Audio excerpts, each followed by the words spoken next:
Momo, capítulo 1. Una ciudad grande y una niña pequeña.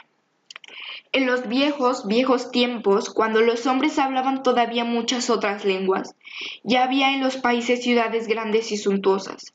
Se alzaban ahí los palacios de reyes y emperadores. Había en ellas calles anchas, callejas estrechas y callejuelas intrincadas. Magníficos templos con estatuas de oro y mármol dedicadas a los dioses. Había mercados multicolores, donde se ofrecían mercaderías de todos los países, y plazas amplias, donde la gente se reunía para comentar las novedades y hacer o escuchar discursos. Sobre todo, había ahí grandes teatros. Tenían el aspecto de nuestros circos actuales, solo que estaban hechos totalmente de sillares de piedra.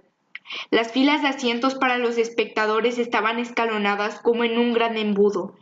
Vistos desde arriba, algunos de estos edificios eran totalmente redondos, otros más ovalados y algunos hacían un ancho semicírculo. Se les llamaban anfiteatros. Había algunos que eran tan grandes como en un campo de fútbol y otros más pequeños, en los que solo cabían unos cientos de espectadores. Algunos eran muy suntuosos, adornados con columnas y estatuas, y otros eran sencillos, sin decoración. Esos anfiteatros no tenían tejado, todo se hacía al aire libre. Por eso, en los teatros suntuosos se tendían sobre las filas de asientos tapices bordados de oro, para proteger al público del ardor del sol o de un chaparrón repentino. En los teatros más humildes cumplían la misma función cañizos de mimbre o paja. En una palabra, los teatros eran tal cual como la gente se les podía permitir. Pero todos querían tener uno, porque eran oyentes y mirones apasionados. Cuando escuchaban los acontecimientos conmovedores y cómicos que se representaban en la escena, les parecía que la vida representada era, de modo misterioso, más real que su verdadera vida cotidiana, y les gustaba contemplar esa otra realidad. Han pasado milenios desde entonces. Las ciudades grandes de aquel tiempo han decaído, los templos sin palacios se han derrumbado. El viento y la lluvia, el frío y el calor han limado y excavado las piedras. De los grandes teatros que no quedan más que ruinas. En los agrietados muros las cigarras cantan su monótona canción, y es como si la tierra respirara en sueños. Pero algunas de esas viejas y grandes ciudades siguen siendo en la actualidad grandes. Claro que la vida en ellas es diferente. La gente va en coche o en tranvía, tiene teléfono y electricidad, pero por aquí, por allí, en donde los edificios nuevos quedan columnas, quedan todavía un par de columnas, una puerta, un trozo de muralla o incluso un anfiteatro de aquellos lejanos días. En una de esas ciudades transcurrió la historia de Momo.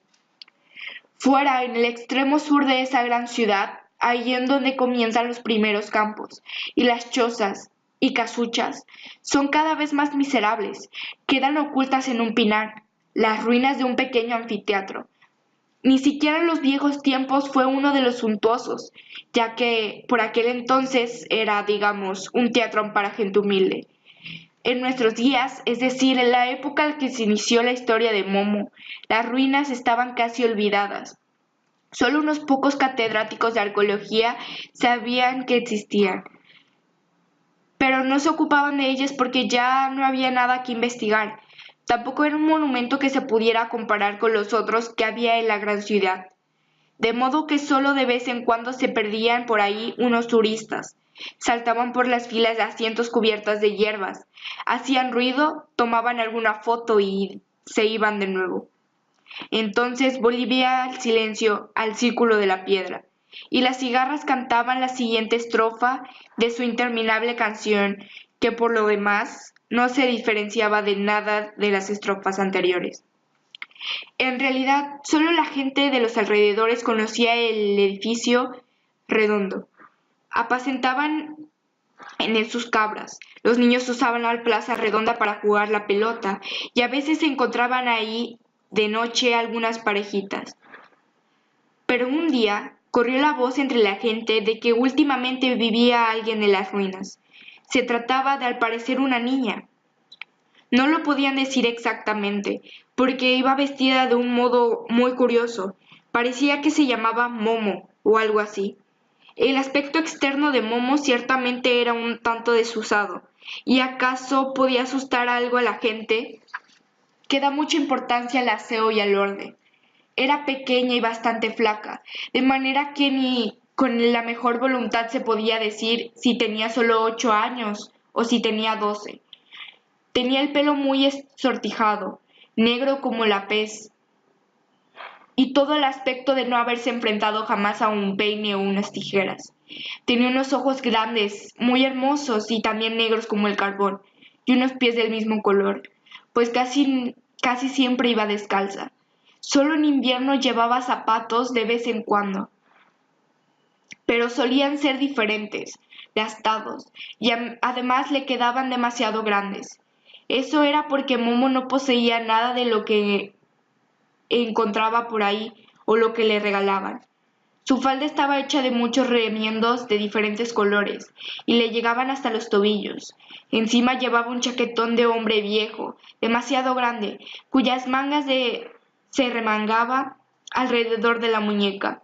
Momo no quería cortarlas, porque recordaba previsoramente que todavía tenía que crecer. Y quién sabe si alguna vez volverá a encontrar un chaquetón tan grande, tan práctico y con tantos bolsillos. Debajo del escenario de las ruinas, cubierto de hierba, había unas cámaras medio derruidas, a las que se podía llegar por un agujero en la pared. Ahí se había instalado Momo, como en una casa. Una tarde llegaron unos cuantos hombres y mujeres de los alrededores que trataron de interrogarla. Momo los miraba asustada, porque temía que la echaran, pero pronto se dio cuenta que era gente amable. Ellos también eran pobres y conocían la vida. Y bien, dijo uno de los hombres, parece que te gusta esto. Sí, contestó Momo. ¿Y quieres quedarte aquí? Sí, sí puedo. Pero, ¿no te espera nadie? No. Quiero decir, ¿no tienes que volver a casa? Esta es mi casa. ¿De dónde vienes, pequeña? Momo hizo con la mano un movimiento indefinido, señalando a algún lugar cualquiera a lo lejos. ¿Y quiénes son tus padres?, siguió preguntando el hombre. La niña lo miró perpleja, también a los demás, y se encogió un poco los hombros. La gente se miró y suspiró. No tengas miedo, siguió el hombre. No queremos echarte, queremos ayudarte. Momo insistió muda, no del todo convencida. Dices que te llamas Momo, ¿no es así? Sí. Es un nombre bonito, pero no lo he oído nunca. ¿Quién te puso así? Yo, dijo Momo. ¿Tú misma te nombraste así? Sí. ¿Y cuándo naciste? Momo pensó un rato y dijo por fin, por lo que puedo recordar, siempre he existido. ¿Es que no tienes ninguna tía, ningún tío, ninguna abuela, ni familia con quien puedas ir? Momo miró al hombre y calló un rato. Al fin murmuró, esta es mi casa. Bien, bien, dijo el hombre, pero todavía eres una niña. ¿Cuántos años tienes? 100, dijo Momo, como dudosa. La gente se rió, pues lo consideraba un chiste. Bueno, en serio, ¿cuántos años tienes? 102, contestó Momo, un poco más dudosa todavía. La gente tardó un poco darse cuenta de que la niña solo conocía un par de números que había oído por ahí, pero que no significaban nada, porque nadie le había enseñado a contar. Escucha, dijo el hombre, después de haber consultado con los demás, ¿te parece bien que le digamos a la policía que estás aquí?